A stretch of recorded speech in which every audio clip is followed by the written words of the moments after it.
నమస్తే, welcome to prime time news. నేను షీలా. బులెటిన్ల ముందు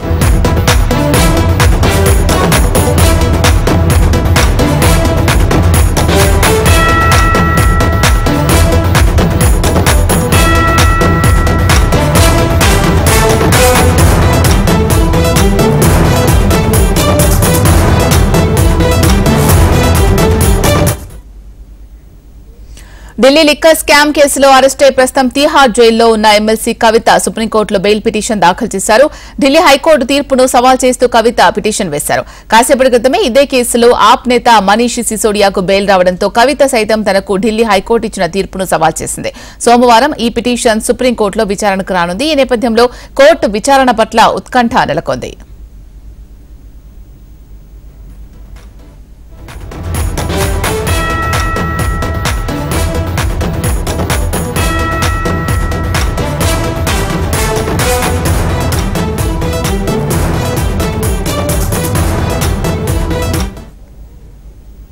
ఇకపై రాష్ట్రాన్ని ఫ్యూచర్ స్టేట్ అనే ట్యాగ్ లైన్ తో పిలుద్దామని తెలంగాణ సీఎం రేవంత్ రెడ్డి అన్నారు. హైదరాబాద్ పునర్నిర్మాణంలో భాగంగా ప్రభుత్వం చేపడుతున్న artificial intelligence hub, net zero city వంటి ప్రతిష్టాత్మక ప్రాజెక్టులతో తెలంగాణ ది ఫ్యూచర్ స్టేట్ కు పర్యాయపదంగా నిలుస్తుంది అన్నారు. కాలిఫోర్నియాలో ఇండియన్ కాన్సులేట్ జనరల్ నిర్వహించిన ఆర్టిఫిషియల్ ఇంటెలిజెన్స్ బిజినెస్ రౌండ్ టేబుల్లో టెక్ యూనికార్న్స్ సీఈఓలను ఉద్దేశించి సీఎం రేవంత్ రెడ్డి మాట్లాడారు. ఐటీ యూనికార్న్ ప్రతినిధులందరూ తెలంగాణకు రావాలని ఆహ్వానించిన సీఎం అందరం కలిసికట్టుగా సరికొత్త భవిష్యత్తును తీర్చిదిద్దుకుందామని పిలుపునిచ్చారు. అమెరికాలో ప్రతి రాష్ట్రానికి ఒక ప్రత్యేక లక్ష్యాన్ని సూచించే నినాదం ఉందని సీఎం ప్రస్తావించారు. న్యూయార్క్ స్టేట్ ను అవుట్ ఆఫ్ మెనీ వన్ అని, టెక్సాస్ ను లోన్ స్టార్ స్టేట్ గా పిలువగా కాలిఫోర్నియాకు యురేకా అనే నినాదం ఉందని వివరించారు. భారతదేశంలో రాష్ట్రాలకు ఇటువంటి ప్రత్యేక నినాదాలేమీ లేవన్న ఆయన ఇప్పటి నుంచి తెలంగాణకు ఫ్యూచర్ స్టేట్ ట్యాగ్ లైన్ తో లక్ష్య నినాదాన్నిగా పెట్టుకుందామన్నారు. ప్రపంచ టెక్ పరిశ్రమలకు తెలంగాణలో అనుకూలమైన వాతావరణం ఉందని మంత్రి శ్రీధర్ బాబు అన్నారు.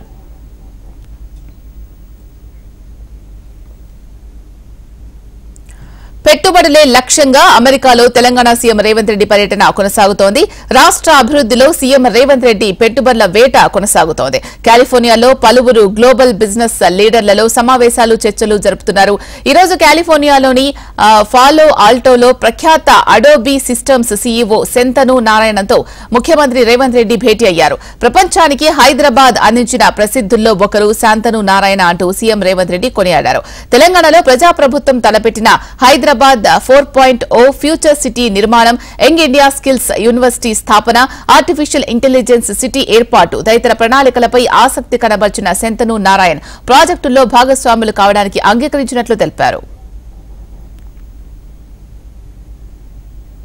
అమెరికాలోనే అతిపెద్ద బయోటెక్నాలజీ కంపెనీ ఆజ్మెన్ తెలంగాణలో కార్యకలాపాలను విస్తరించనుంది. హైదరాబాద్ లో కొత్తగా రీసెర్చ్ అండ్ డెవలప్మెంట్ విభాగం ప్రారంభించనున్నట్లు కంపెనీ ప్రకటించింది.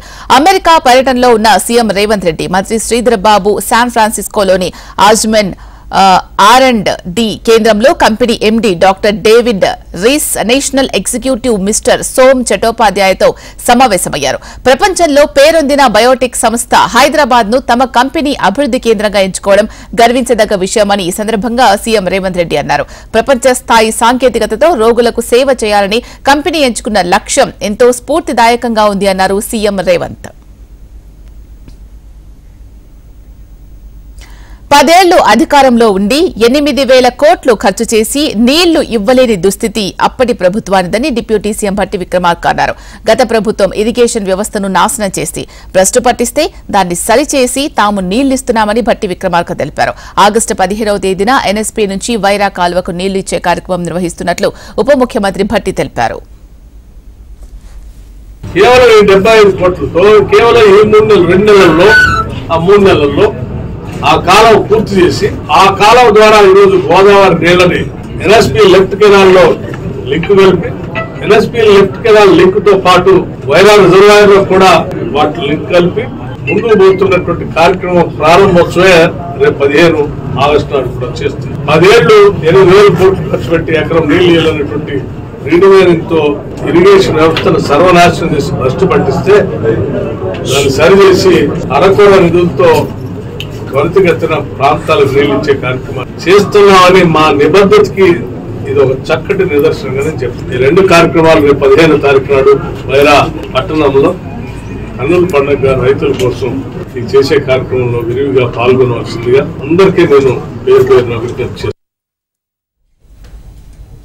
CM Revanth Reddy America tour పై కేటీఆర్ చేసిన విమర్శలకు మంత్రి కొండా సురేఖ కౌంటర్ ఇచ్చారు. గత ప్రభుత్వం మిగిల్చిన రెవెన్యూ లోటును పూడ్చడానికి సీఎం రేవంత్ రెడ్డి రోజుకు 16 గంటలు శ్రమిస్తున్నారని తెలిపారు. అభివృద్ధికి సహకరించకపోతే పర్వాలేదు, కానీ అసత్య ఆరోపణలు చేయొద్దని కేటీఆర్ ను మంత్రి కొండా సురేఖ హెచ్చరించారు. రేవంత్ రెడ్డి గారు సీఎం అయిన రోజు నుంచి 16 గంటలు పనిచేస్తూ ఏ విధంగా మళ్లీ పునరుజ్జీవనం చేయాలి, తెలంగాణను మళ్లీ బంగారు తెలంగాణ దిశగా ఏ విధంగా నడిపించాలి, మరి ఈ లోటు రెవెన్యూని ఏ విధంగా పూడ్చాలి అనేటువంటి ఒక క్రమశిక్షణతోటి ఆయన ముందుకెళ్తున్న సమయంలో ఈ విధంగా కేటీఆర్ మాట్లాడడం ఏదైతే ఉందో చాలా హాస్యాస్పదంగా ఉంది. నేను ఇప్పటికైనా కూడా వారిని ఒక్కటే హెచ్చరిస్తా ఉన్నాను. అయ్యా, మీరు 10 సంవత్సరాలు పరిపాలించారు, ప్రజలు మీకు మంచి అవకాశాన్ని ఇచ్చారు, తెలంగాణ అభివృద్ధి చేయండి బాబు, మరి తెలంగాణ కోసం పోరాడారు అని చెప్పి వాళ్ళు ఇచ్చిన అవకాశాన్ని దుర్వినియోగపరచుకొని ఈరోజు ఇష్టానుసారంగా ప్రజల సొమ్మును దోచుకొని ప్రజలు బుద్ధి చెప్తే ప్రతిపక్షంలో కూర్చున్న వాళ్ళు నోరు మూసుకొని మరి ప్రభుత్వం చేస్తున్న పనులకు సపోర్ట్ అన్నా ఇవ్వాలి, లేకపోతే నోరు మూసుకొని అన్నా కూర్చోవాలి. అంతేగాని వచ్చిరాని విమర్శలు చేసి మీద బట్టగాలు చేసే కార్యక్రమం దయచేసి చేయొద్దు అని చెప్పి కేటీఆర్ గారిని హెచ్చరిస్తా ఉన్నాను. ఏదైనా ఉంటే రుజువులతో తీసుకురండి. ఫారెస్ట్ అధికారులను సిబ్బందిని కాపాడుకోవడంలో ప్రభుత్వానికి చిత్తశుద్ది ఉందని మంత్రి పొంగులేటి శ్రీనివాసరెడ్డి స్పష్టం చేశారు. కొత్తగూడెం జిల్లా రేగళ్లలో అటవీ శాఖ ఆధ్వర్యంలో నిర్వహించిన స్వచ్ఛదనం పచ్చదనం కార్యక్రమంలో పాల్గొన్న మంత్రి పొంగులేటి శ్రీనివాసరెడ్డి మొక్కలు నాటారు. ఫారెస్ట్ అధికారులు సిబ్బంది పాజిటివ్ వేలో తమ విధులు నిర్వర్తించాలని సూచించారు. కొన్ని ప్రాంతాల్లో తప్పులు జరిగి ఉండొచ్చని, వాటిని సామరస్యంగా పరిష్కరించుకోవాలని సూచించారు. కొత్తగా అడవిలో చెట్లను నరికి పోడు సాగును ఎవరూ చేయొద్దని, గతంలో ఉన్న పోడు భూముల సమస్యను పరిష్కరించడానికి తమ ప్రభుత్వం సిద్ధంగా ఉందని తెలిపారు. వేసవికాలం వచ్చిందంటే ఎడ్ల బండ్లు అడవిలోకి వెళ్లి ఎండిన పొలాల కోసం పోయేవాళ్ళు. ఈ ఎండిన పొలాల కోసం పోయేటప్పుడు అప్పుడు చౌకీదారు, సారదారు, రేంజరు ఇట్లా పేర్లు పెట్టుకుంటూ వచ్చేది.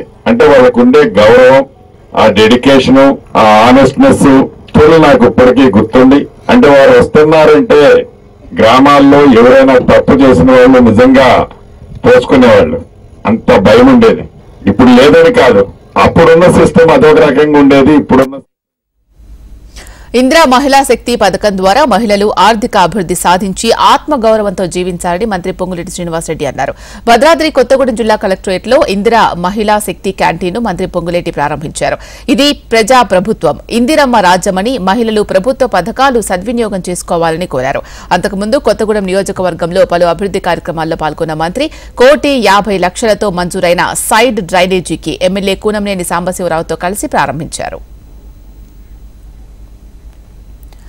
అధికారం కోసం కాంగ్రెస్ ఎప్పుడూ ఏ పని చెయ్యదని వర్కింగ్ ప్రెసిడెంట్ జగ్గారెడ్డి అన్నారు. క్విట్ ఇండియా దినోత్సవ సందర్భంగా గాంధీ భవన్ నుంచి గన్ పార్క్ వరకు కాంగ్రెస్ సేవాదళ్ ర్యాలీ నిర్వహించింది. క్విట్ ఇండియా ఉద్యమ వ్యతిరేకులు ఈ రోజు దేశాన్ని పాలిస్తున్నారని ఆరోపించారు. రాహుల్ గాంధీ కుటుంబం త్యాగాల కుటుంబమని కొనియాడారు. తెలంగాణ ప్రజలు గమనించాలి, అధికారం కోసం ఎప్పుడు కూడా కాంగ్రెస్ పార్టీ ఏ పని చేయదు. ఆ కుటుంబం రాహుల్ గాంధీ గారి కుటుంబం కాదని, వాళ్ళ త్యాగాల కుటుంబం.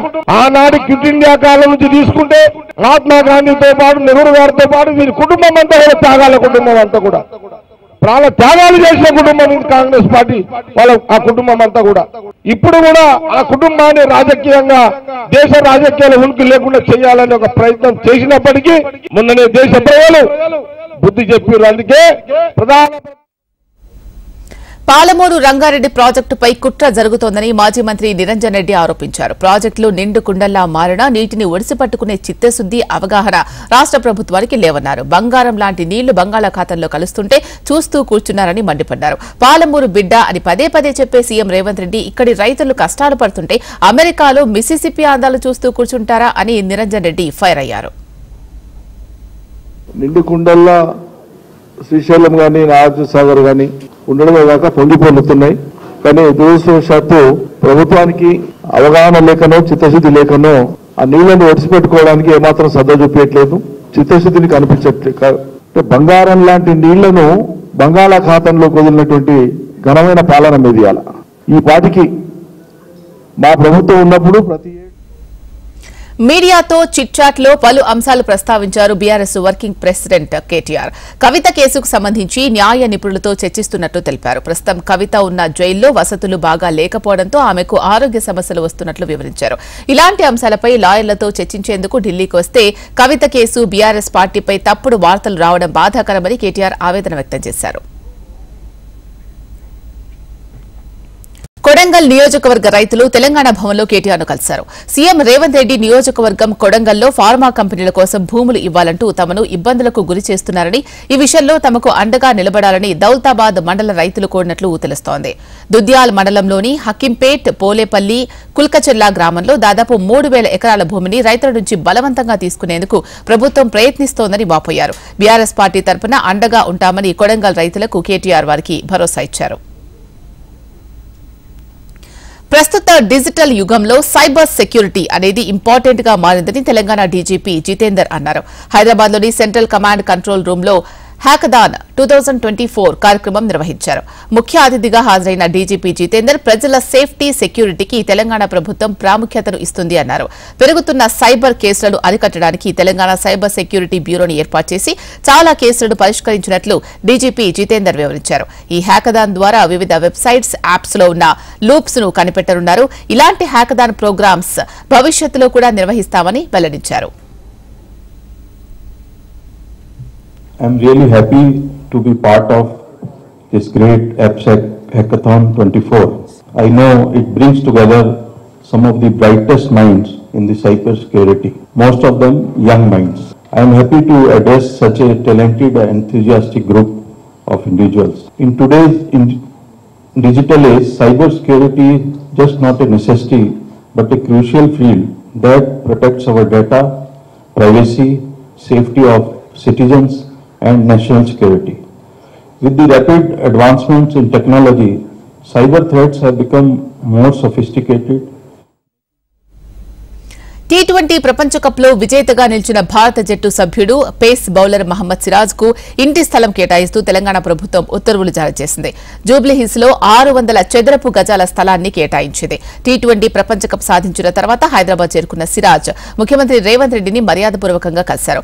ఆయనకు టీమిండియా జెర్సీని కూడా బహూకరించారు. సిరాజ్ ను అభినందించిన సీఎం హైదరాబాద్ లో ఇంటి స్థలం, ప్రభుత్వ ఉద్యోగం ఇవ్వాలని అధికారులను ఆదేశించారు. ఈ మేరకు తాజాగా రాష్ట్ర ప్రభుత్వం ఇంటి స్థలం కేటాయిస్తూ జీవో జారీ చేసింది.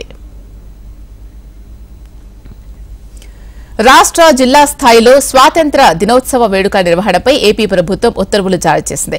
రాష్ట్ర స్థాయిలో విజయవాడ మున్సిపల్ స్టేడియంలో 15 ఆగస్టు వేడుకలు నిర్వహించనున్నారు. ఉదయం 9 గంటలకు సీఎం చంద్రబాబు జెండా ఎగురవేయనున్నారు. కాకినాడ జిల్లాలో డిప్యూటీ సీఎం పవన్ కళ్యాణ్ స్వాతంత్ర వేడుకల్లో పాల్గొనున్నారు. మిగతా జిల్లాలో మంత్రులు జెండా ఆవిష్కరణలు చేయనున్నారు. అల్లూరి జిల్లాలో మాత్రం కలెక్టర్ జెండా ఆవిష్కరించనున్నారు.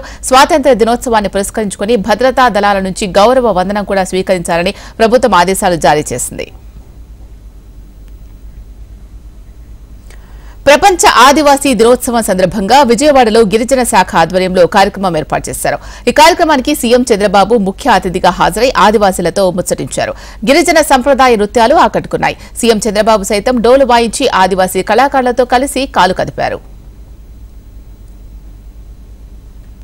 ఆదివాసులనగానే శౌర్యం, సహజ ప్రతిభ, నైపుణ్యం కలిగిన వ్యక్తులు, ప్రకృతిని ఆరాధించేవాళ్లు. ఈరోజు మన దేశానికే రాష్ట్రపతి ద్రౌపది ముర్ము గారు ఉండడం మనందరికీ గర్వకారణం. ఆవిడ్ని మీరందరూ ఒక స్ఫూర్తిగా తీసుకోవాల్సిన అవసరం ఉంది.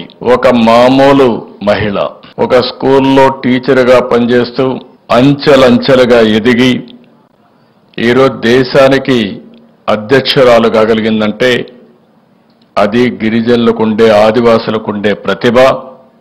ఆ స్ఫూర్తిని ఆదివాసులందరూ తీసుకుని మీరు కూడా ముందుకు సాగాల్సిందిగా మిమ్మల్ని అందరినీ కోరుతున్నా. నా ఉద్దేశం ఒకటే, గిరిజన ప్రాంతాల్లో కొన్ని ప్రాంతాల్లో వనరులు ఉన్నాయి. మైదాన ప్రాంతంలో ఉండే గిరిజనులు వనరులు కూడా లేవు. కానీ గిరిజనులు అంటేనే శౌర్యం, సహజ ప్రతిభ, నైపుణ్యాలకు ప్రతీక అని సీఎం చంద్రబాబు అన్నారు. రాష్ట్రపతి ద్రౌపది ముర్మును ఆదర్శంగా తీసుకుని ముందుకు వెళ్లాలని సీఎం చంద్రబాబు సూచించారు.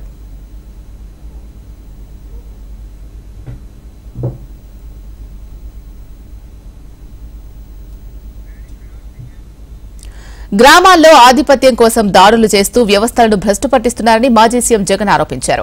నంద్యాల జిల్లాలోని సీతారామపురంలోని గాయపన్న వైసీపీ నాయకుడు సుబ్బారాయుడిని మాజీ సీఎం పరామర్శించారు.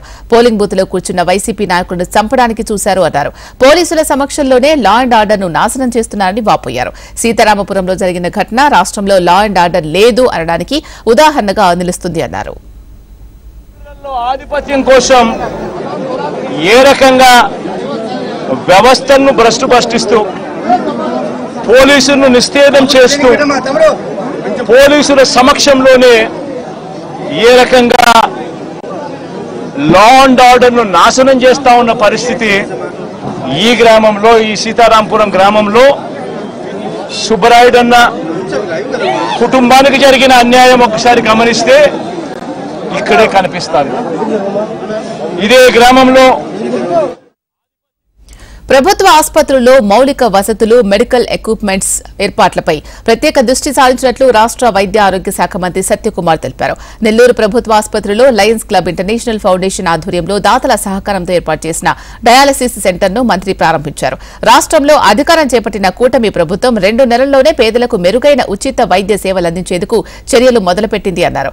రాష్ట్రంలో చాలా మంది కిడ్నీ బాధితులు ఉన్నారని, వారికి మెరుగైన ఉచిత వైద్యం అందించేందుకు సీఎం చంద్రబాబు ఎప్పటికప్పుడు సమీక్ష నిర్వహిస్తున్నారని అన్నారు. దీని స్ఫూర్తితో మరికొందరు స్వచ్ఛంద సంస్థలు, దాతలు కూడా విరివిగా డయాలసిస్ కేంద్రాల ఏర్పాటుకు ముందుకు రావాలని మంత్రి సత్యకుమార్ పిలుపునిచ్చారు.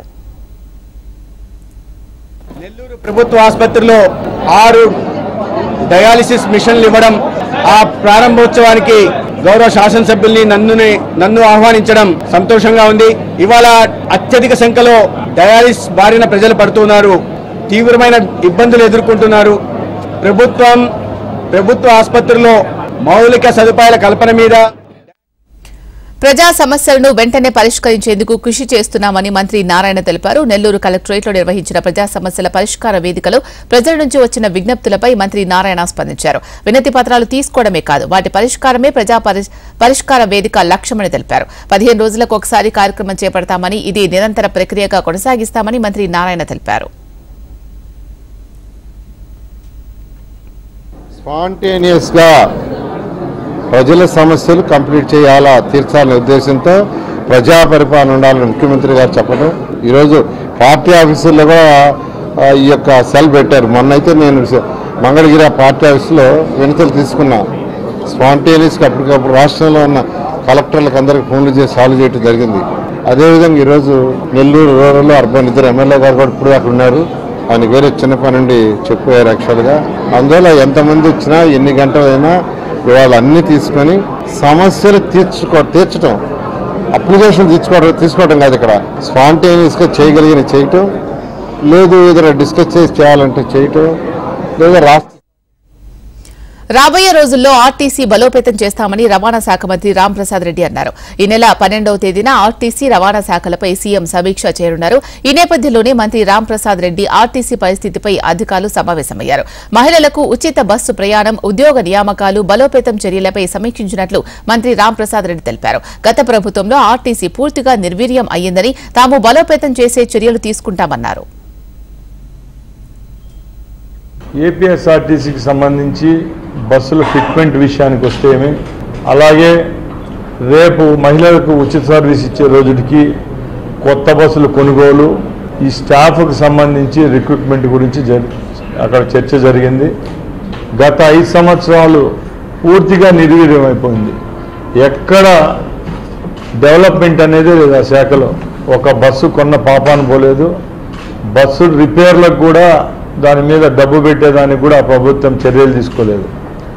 మేము ఇప్పుడే మా అధికారుల సమీక్షలో ఒకటే చెప్పాం, రేపు రాబోయే కాలంలో ఆర్టీసీని అనేదాన్ని బలోపేతం చేసుకోవాలి. దానికి ప్రభుత్వం సహకారం, అలాగే ముఖ్యమంత్రి గారి సహకారం మనం కోరల్లా. మనకు రేపు జరగబోయే మీటింగ్లో కూడా అదే ఎజెండాగా పెట్టుకుందామని కూడా చెప్పడం జరిగింది. దానికోసం రాబోయే కాలంలో ఎన్ని బస్సులు అవసరం ఉంటే విడతల వారీగా బస్సులు కొనేదానికి మేము సిద్ధంగా ఉన్నాం.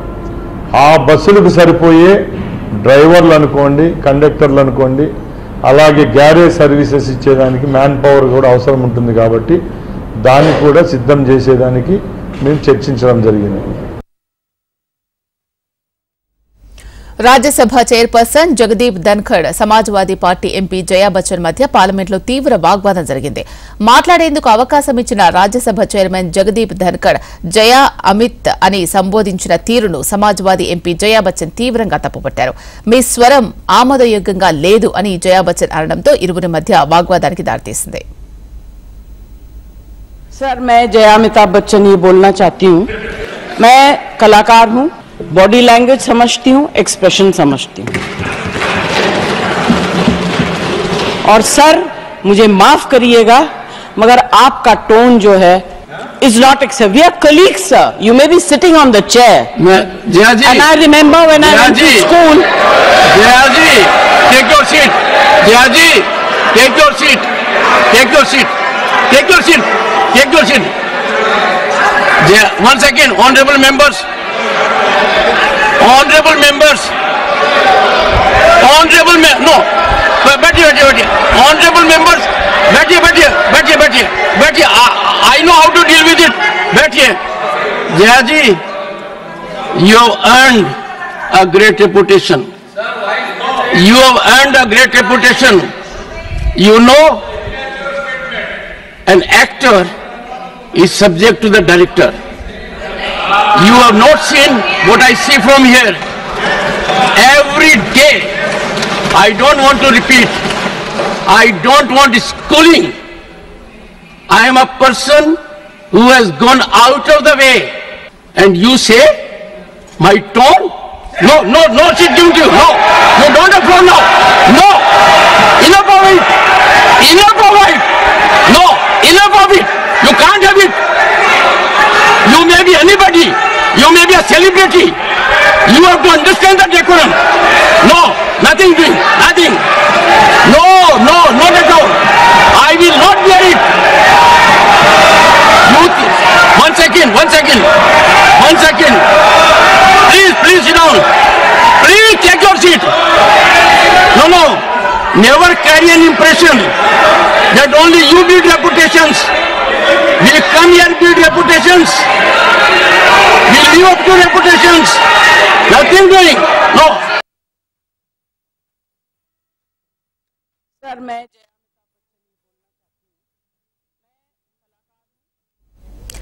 రాజ్యసభలో చైర్మన్ తో వాగ్వాదం తర్వాత ఎంపీ జయా అమితాబ్ బచ్చన్ సభ నుంచి వాకౌట్ చేశారు. పార్లమెంట్ బయట మీడియాతో మాట్లాడుతూ చైర్మన్ తీరుపై తీవ్ర ఆరోపణలు చేశారు. సభలో చైర్మన్ అన్పార్లమెంటరీ భాష వాడుతున్నారని ఆరోపించారు. తాను ఒక ఎంపీనని 5వ ఎంపీగా కొనసాగుతున్నానని ఏం మాట్లాడుతున్నానో తనకు తెలుసని అన్నారు. మహిళలంటే గౌరవం లేకుండా మాట్లాడారని, తాను నటి అయితే ఏంటని నిర్లక్ష్యంగా మాట్లాడారని, అందుకు చైర్మన్ క్షమాపణ చెప్పాల్సిందేనని జయా అమితాబ్ బచ్చన్ డిమాండ్ చేశారు. जो कहा जाता है चेयर से, ठीक है, वो चेयर पे बैठे हैं, अलाउड है. अगर वो चेयर से बाहर हैं तो वो भी आम एमपी की तरह हैं. वो हमारे अन्नदाता तो है नहीं. I objected to the tone used by the chair. We are not school children. We are all, and some of us are senior citizens. I was upset with the tone, and especially when LOP stood up to speak, he had switched off the mic. How can you do this? ये तो परंपरा के खिलाफ है. You have to allow the leader. Who is going to protect us? The leader of opposition. We are all together in opposition. If you are not going to allow him to speak, if he is not going to be heard in the house, then what are we doing?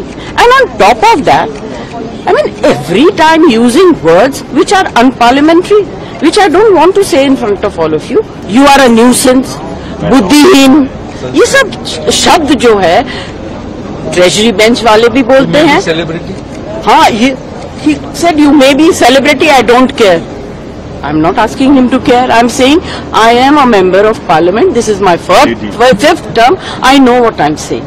Nobody has ever spoken the way it's being done nowadays in parliament. What is the problem? And so disrespectful to women. I need an apology. From the chair. I need an apology for saying I don't care. He has to care. He's on the chair. He has to care. अरे हमारे LOP जो हमको कहेंगे हम वही करेंगे. We are all together. हम independent decision नहीं लेंगे. ఢిల్లీ లిక్కర్ స్కామ్ కేసులో అరెస్టైన ఢిల్లీ డిప్యూటీ సీఎం ఆప్ నేత మనీష్ సిసోడియాకు సుప్రీంకోర్టులో ఓటు లభించింది. షరతులతో కూడిన బెయిల్ మంజూరు చేస్తూ సర్వోన్నత న్యాయస్థానం ఉత్తర్వులిచ్చింది. 10 లక్షల వ్యక్తిగత పూచీకత్తు, ఆ మొత్తానికి 2 షూరిటీలతో ఆయనను విడుదల చేయాలని కోర్టు ఆదేశించింది. ఈ సందర్భంగా కొన్ని షరతులు విధించింది. సిసోడియా తన పాస్పోర్ట్ ను అప్పగించాలని, సాక్షులను ప్రభావితం చేయకూడదని ఆదేశించింది. లిక్కర్ స్కామ్ కేసులో గత ఏడాది ఫిబ్రవరి 26న సీబీఐ అధికారులు అప్పటి డిప్యూటీ సీఎంగా ఉన్న మనీష్ సిసోడియాను సీబీఐ అరెస్ట్ చేసింది. ఆ తర్వాత ఈడీ కూడా కస్టడీలోకి తీసుకుంది. అరెస్ట్ అయిన 2 రోజుల తర్వాత మంత్రి పదవికి రాజీనామా చేశారు. 17 నెలలకు పైగా ఆయన జైల్లోనే ఉన్నారు. ఈ క్రమంలో బెయిల్ కోరుతూ ఆ మధ్య సుప్రీంకోర్టును ఆశ్రయించారు. ఈ పిటిషన్లపై విచారణ జరిపిన జస్టిస్ బీఆర్ గవాయ్, జస్టిస్ కేవీ విశ్వనాథన్ ధర్మాసనం తీర్పు వెలువరించింది. కాలేజీలో హిజాబ్ ధరించడంపై సుప్రీంకోర్టు కీలక వ్యాఖ్యలు చేసింది. హిజాబ్ ధరించేందుకు ముస్లిం విద్యార్థులకు అనుమతినిచ్చింది. కళాశాల క్యాంపస్లలో విద్యార్థులు హిజాబ్లు ధరించడాన్ని నిషేధిస్తూ ముంబైకి చెందిన ఒక ప్రైవేట్ కాలేజ్ ఇచ్చిన ఆదేశాలను సుప్రీంకోర్టు తాత్కాలికంగా నిలిపివేసింది. హిజాబ్పై నిషేధం విధిస్తే మహిళా సాధికారత ఎలా సాధ్యపడుతుందని కళాశాల యాజమాన్యాన్ని కోర్టు ప్రశ్నించింది. ఈ కేసుపై గతంలో బాంబే హైకోర్టు ఇచ్చిన తీర్పుపై కూడా సుప్రీం స్టే విధించింది. విద్యార్థులు ఏం ధరించాలో కాలేజీలు నిర్ణయిస్తే మహిళా సాధికారత మాటేంటని ప్రశ్నించింది. కళాశాలలో అందరూ సమానమని, మతాల ప్రదర్శనకు అది వేదిక కాకూడదు అనే ఉద్దేశంతోనే తాము హిజాబ్ ని నిషేధించామని కళాశాల తరపు న్యాయవాది కోర్టుకు తెలిపారు. దీనిపై కోర్టు స్పందిస్తూ పేర్లల్లో కూడా మతం ఉంటుందని, మరి దాన్ని ఎలా తొలగిస్తారు అని కళాశాల యాజమాన్యాన్ని తిరిగి ప్రశ్నించింది. అమ్మాయిలు ఏం ధరించాలి అనేది వారి వ్యక్తిగత నిర్ణయమని అభిప్రాయపడింది కోర్టు. స్వాతంత్ర్యం వచ్చి 70 ఏళ్లకు పైనే అవుతున్నా ఇప్పటికీ ఇలాంటి అంశాలపై చర్చ రావడం దురదృష్టకరమని, తామిచ్చిన ఉత్తర్వులను దుర్వినియోగం చేయకూడదని కోర్టు తదుపరి విచారణను నవంబర్ 18కి వాయిదా వేసింది.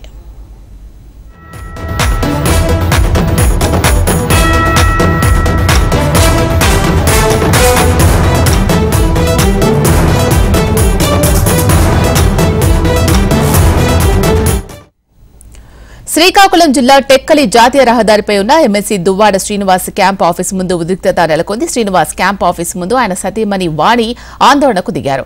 ఈ రోజే తాడో పేడో తేలాలని భీష్మించుకొని కూర్చున్నారు. దువ్వాడ వివాహేతర సంబంధం పెట్టుకున్నారని ఆయన భార్య వాణి ఆరోపణలు చేశారు.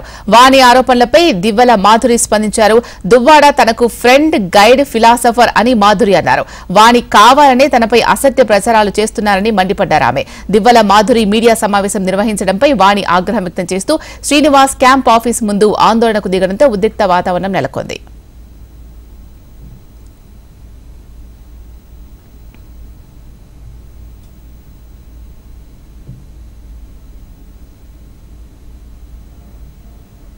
మాకు రాజకీయాలు చాలా దూరం, కానీ వీళ్ళు కోరడం వల్ల నేను మా ఇంట్లో ఒప్పించి నేను రాజకీయాల్లో జాయిన్ అవ్వడం జరిగింది.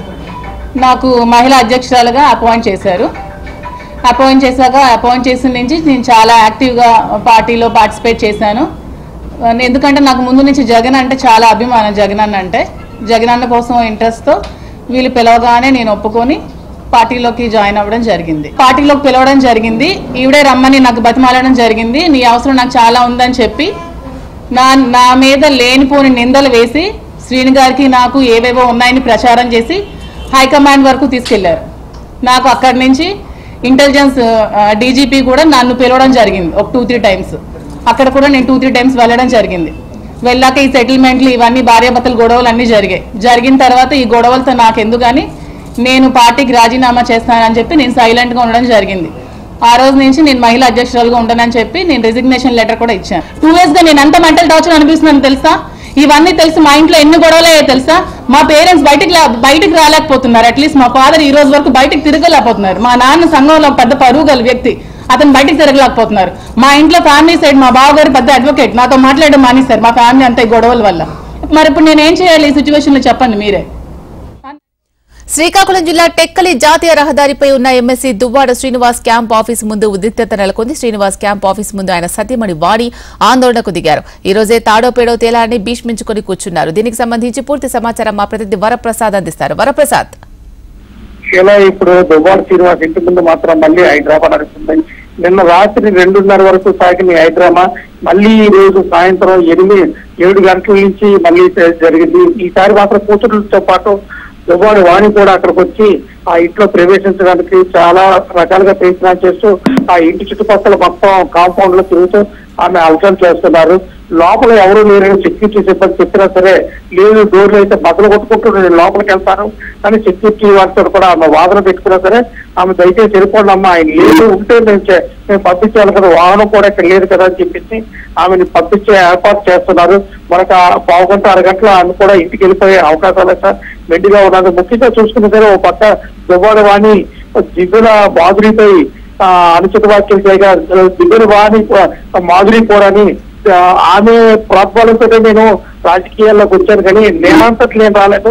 దువ్వాడ సీనియర్ చిన్నవాడు కాదు కదా, నేను మామూలుగా ఒక క్రియాశీల కార్యకర్తగా నేను ఉంటే నాపై ఇలాగ అవాండాలు ఎందుకు వేస్తున్నారు, ఇప్పుడు నా పరిస్థితి ఏంటని చెప్పి ఆమె ప్రశ్నిస్తుంది. ఏదేమైనప్పటికీ దువ్వాడ సీని తాలూక ఇంటి తాలూక ఈ ఇంటి గుర్తు అంతా రచ్చకెక్కడంతో ఒక పక్కన కేడర్ కూడా నానా కళ్ళు పట్టుకుంటున్నారు. ఏమిట్రా ఇది బాగా ఓ పక్క నుంచి అచ్చెన్నాయుడు తన కేడర్ అంతా కలుపుకుని ఉంటే వైసీపీ కేడర్ ఖాళీ అయిపోయే సమయంలోని ఈ ఘటన జరిగితే ఇంకా వైసీపీ సెక్టర్లో ఉండదా అనే కార్యకర్తలు అంటున్నారు. ఈ ఇద్దరు గొడవలతో మాత్రం దువ్వాడ సీని మాత్రం శ్రీకాకుళం నుంచి అటు వైజాగ్ కానీ విజయవాడ కానీ బెంగళూరు కానీ వెళ్ళిపోయారని వాదన నిలబడుతుంది. ఇప్పుడైతే ఈ దువ్వాడ వాణి మాత్రం నేను తాడో పేరు తెలుసుకుంటున్న మాధురితో అతను ఏ విధంగా ఉంటారో డైవర్స్ తీసుకోకుండా ఏ విధంగా ఉంటారని అప్పుడు పిల్లలు కూడా ప్రశ్నిస్తున్నారు. ఏది ఏమైనప్పటికీ దువ్వాడ సీన్ వచ్చి పూర్తి స్థాయి క్లారిటీ ఇచ్చినంత వరకు దీనిపై మాత్రం ఈ హైడ్రామా ఇంకా రేపు కూడా కొనసాగే అవకాశాలు ఉన్నాయి. శైల, దువ్వాడ వైఫ్ దీనికి సంబంధించి ఏమైనా ఆధారాలు చూపిస్తున్నారా?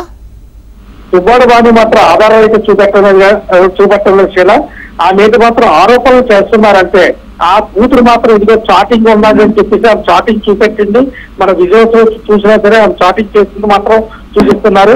ఈమె మాత్రం మాధురి మాత్రం తనని ఆహ్వానించింది పండుగ చేసింది మాత్రం దువ్వాడ వాణి. ఈమె నాపై ఎందుకు ఇలా విరుచుకుపడుతున్నారు అని చెప్పేసి ఆమె ప్రెస్ మీట్ లోని మొత్తం ప్రూఫ్లతో సహా ఆమె చూపెట్టింది. దానికి మాత్రం ఈ విషయం మనం దువ్వాడ వారికి అడిగితే దానిపై మాట్లాడడానికి కూడా ఆమె నిరాకరిస్తున్నారు. శీల, మరి దువ్వాడ దీనికి సంబంధించి ఎందుకు ఏం స్పందించట్లేదు? దువ్వాడ శ్రీనివాసుని మనం మాట్లాడడానికి ప్రయత్నించగా ఆయన సెల్ మాత్రం స్విచ్ ఆఫ్ చేసి ఉన్నారని మాత్రం తెలుస్తుంది. ఇప్పటికీ ఆయన శ్రీకాకుళంలో ఉన్నారని శ్రీకాకుళం దగ్గర కూడా వెళ్ళడం జరిగింది. ఆ ఇంటికి కూడా వెళ్తే ఆయన అక్కడ కూడా లేరు. ఎక్కడికి వెళ్ళారన్న దాన్ని మాత్రం సరైన సమాచారం మాత్రం ఇవ్వట్లేదు. ఎందుకంటే ఈ గొడవ జరుగుతున్నందున పోలీసులు మాత్రం సమాచారాన్ని ఎవరికి ఇవ్వకుండా సెల్ ఆఫ్ చేసుకొని సేఫ్ జోన్ తీసుకెళ్లిపోయారని మాత్రం తెలుస్తుంది. రేపు దువ్వాడ శ్రీనివాసు అక్కడ విజయవాడలో కానీ లేదా విశాఖపట్నంలో కానీ శ్రీకాకుళం నగరంలో కానీ ప్రెస్ మీట్ పెట్టే అవకాశాలు అయితే మాత్రం వెడిగా కనిపిస్తున్నాయి. శీల, రైట్. Thank you Varaprasad. ఇవి ఇప్పటి వరకున్న అప్డేట్స్. చూస్తూనే ఉండండి హెచ్ఎం టీవీ. వార్త ఆగదు, నిజం దాగదు.